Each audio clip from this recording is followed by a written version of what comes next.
આપના ધારાસભ્ય ચૈતર વસાવાએ લાફો માર્યો, જે બાદ ચકચાર મચી છે ચૈતર વસાવા અને રાજન વસાવા વચ્ચે જાહેરમાં મારામારી। ચૈતર વસાવા પોતે જોડાયા છે ફોન લાઈન પર। ચૈતરભાઈ, જે પ્રકારથી આપ લાફો મારો છો તેવા જે દ્રશ્યો સામે આવ્યા, જે સમગ્ર મામલો સામે આવ્યો, શું ઘટના હતી સમગ્ર, આપની પ્રતિક્રિયા શું છે?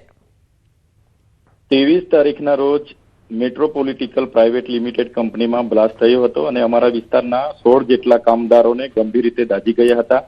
એમાં એક કામદારનું મૃત્યુ 25 તારીખે થયું, એક આજે એક મૃત્યુ થયું। 2 લોકોની ડેડ બોડી આજે પણ સુરતમાં પડેલી છે।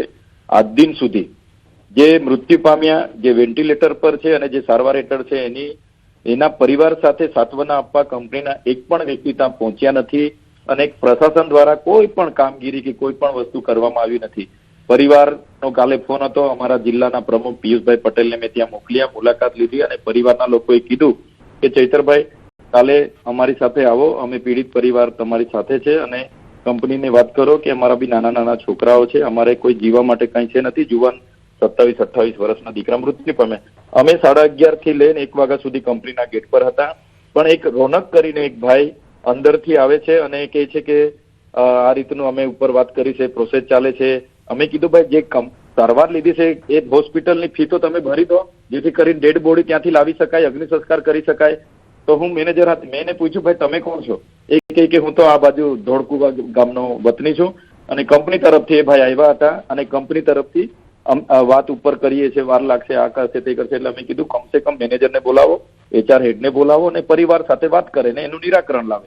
ડેડ બોડી ત્યાં છે, એ ડેડ બોડી PM કરાવીને અમને મળી જાય, વાત થઈ પૂરી। પણ આગોતરું આયોજન હશે, 1.5 કલાક સુધી કોઈ અંદર બહાર નહીં આવ્યું। અમે ઉપરથી ગેટથી અંદર ગયા એટલે તરત એ ભાજપ બિલકુલ ચૈતરભાઈ, મનસુખ વસાવા પણ જોડાયા છે આપણી સાથે। મનસુખભાઈ, જે પ્રકારથી ચૈતર વસાવાનો જે વિડીયો સામે આવ્યો છે, ચૈતરભાઈ પણ જોડાયેલા છે આપણી સાથે અને લાફાકાંડ જે પ્રકારથી બહાર આવ્યો, આપની શું પ્રતિક્રિયા છે?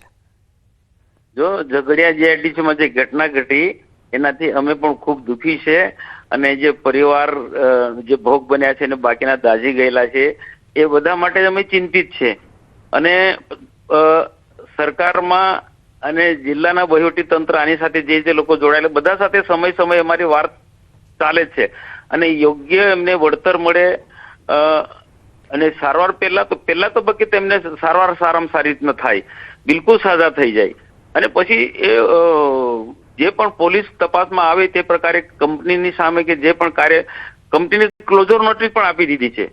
તો જે પણ સરકારી વહીવટી તંત્ર રીતના કામગીરી કરાય એના પર અમે સતત વોચ રાખી હતી અને સરકારી વહીવટી તંત્ર કામ કરી જ રહ્યું હતું। હવે ચૈતરભાઈ ને એના પરિવારજનો સ્વાભાવિક છે મળી શકે, એમના પરિવારજનો અમને પણ વાતચીત કરતા હતા, અમારા કાર્યકર્તાને પણ વાતચીત કરતા હતા, પણ અમે એમને એ વાત કે ભાઈ તમને બિલકુલ અન્યાય નહીં કરે, તમારી સાથે ન્યાય થશે એ રીતના અમે પણ વાત કરતા હતા। એ સ્વાભાવિક દુઃખી પરિવાર એમને પણ મળ્યા છે, અમે ના નથી કહેતા, પણ જે કાર્યકર્તાની વાત કરે છે એ ભાજપનો કાર્યકર્તા નથી, એ ખોટી વાત કરે છે અને એ પરિવારના એ સાથે જોડાયેલો માણસ છે। એ જે કાર્યકર્તા જે ચૈતરભાઈ સાથે લાફાલાફી મારામારી થઈ એ ભાઈ એના પરિવાર સાથે એ પણ જોડાયેલો છે।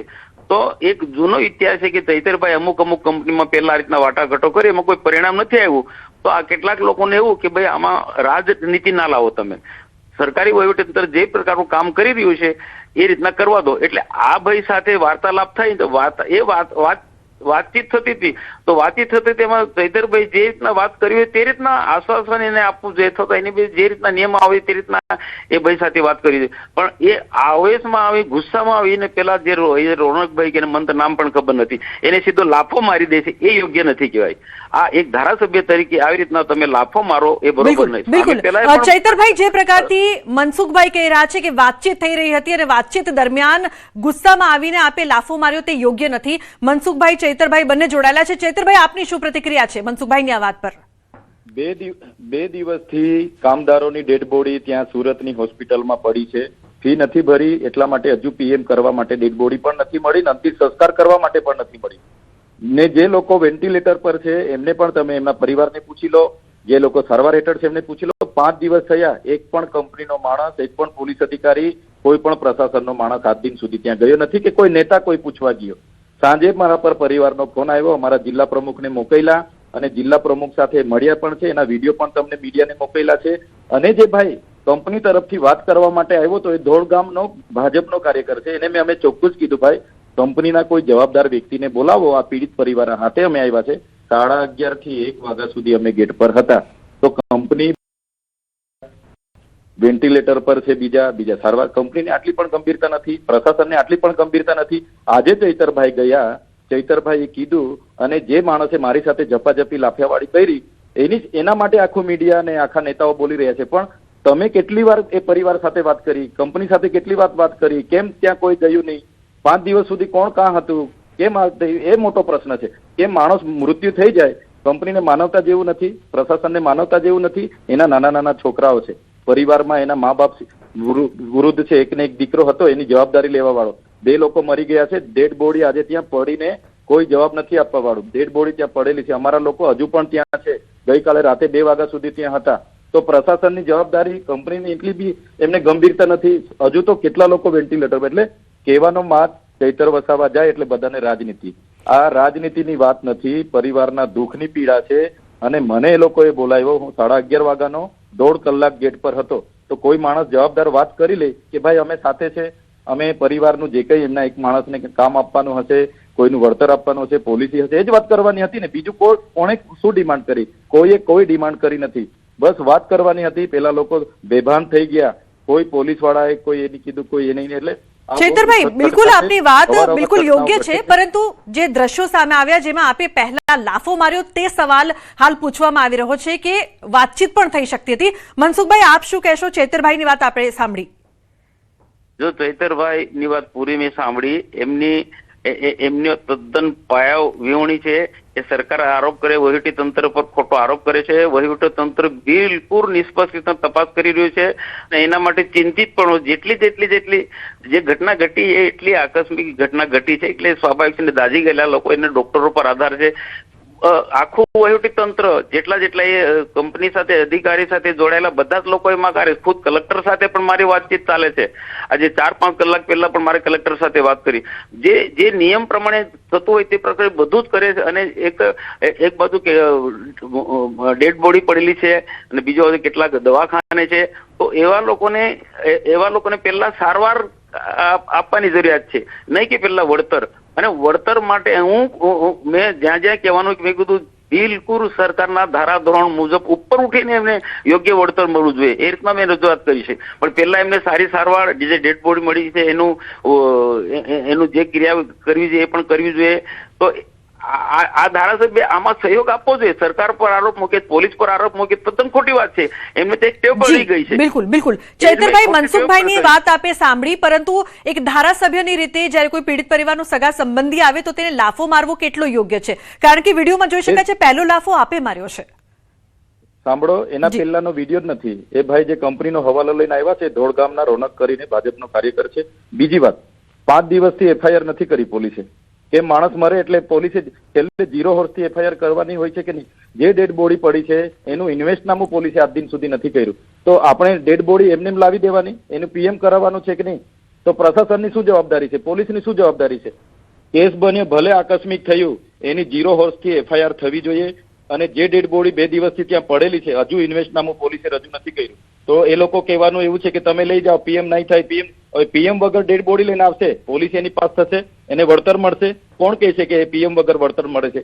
એટલે આ બધી પાયા વિહોણી વાત મનસુખભાઈ કરે છે. અમે તો આખો દિવસ ત્યાં સ્થળ પર છે, એના પીડિત પરિવારનું દુઃખ અમે જોયું છે અને એના દુઃખ સાથે અમે સહભાગી છે. એમને ન્યાય અપાવવા માટે અમે જઈશું. ભલે આ લોકો રાજનીતિ કરવા માટે એવા દલ્લા લોકોને મોકલે, એનાથી ડરવા વાળા લોકો નથી. પ્રશાસનને પણ કહે છે આવનારા દિવસોમાં 16 પરિવારને ન્યાય નહીં મળશે તો ફરી પણ અમે જઈશું અને એમના ન્યાયની વાત કરીશું. અમારે કોઈ સાથે લેવા દેવા નથી. મનસુખભાઈ, ચૈતરભાઈ એમની વાત પર અડગ છે કે એ ભાજપના જ કાર્યકર હતા, આટલા દિવસ વીત્યા છતાં એફઆઈઆર કેમ નથી થઈ તે સવાલ ચૈતરભાઈ કરી રહ્યા છે. મનસુખભાઈ, જવાબ આપશો? બેન મારી વાત તમે સાંભળો. આ ચૈતર વસાવા બિલકુલ રાજનીતિ બધી વાતો કરે છે.